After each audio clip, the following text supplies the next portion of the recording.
Hi there, it's Pearly. So you want to know the easiest way to apply color to your painting? I've got just the thing for you. It's grayscale. I've been using it for a while now and wanted to share my thoughts with you.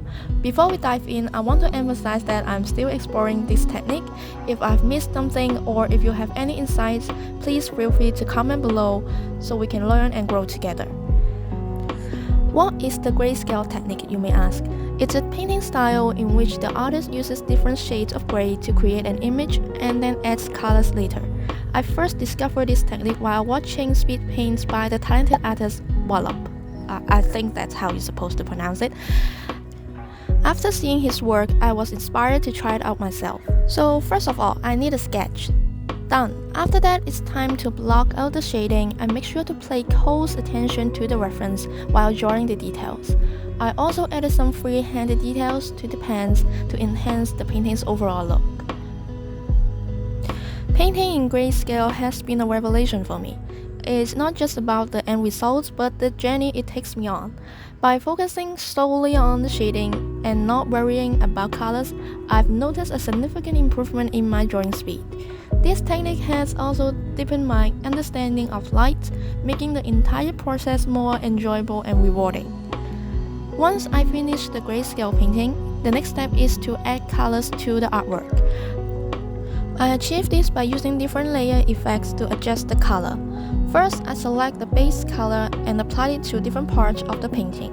For this, I'm using an overlay layer. Then I introduce more colors using the color layer. I also play around with another layer effects such as dodge, add, and multiply to add depth and dimensions. Looking back at it now, I realize that I've made some significant improvements.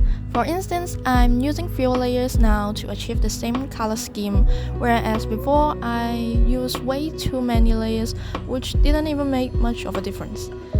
Being a beginner, I was initially confused about the purpose of each layer, but I eventually figured it out, and additionally, applying color in this way often results in color variations that I wouldn't have thought of myself, which is always a pleasant surprise. After laying down the base color, the next step is detailing. To do this, I select a color from the base and use it to add details such as folds and muscle definition. This helps to maintain a cohesive color scheme, but I can also introduce new colors to enhance the details when necessary. Thanks to the different layers effects doing most of the hard work, the whole process was a breeze. I also incorporate some thin line art to define the muscle and fingers without drawing too much attention away from the face. Now, ladies and gentlemen, please enjoy a time lapse of me struggling to render the hair.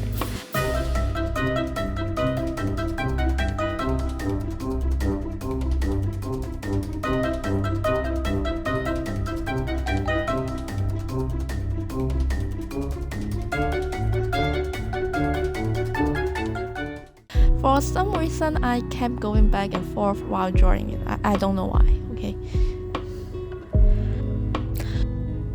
After I'm done struggling, I start adding line art to the hair and the clothes just like before, not too bold, just enough to distinguish between different parts.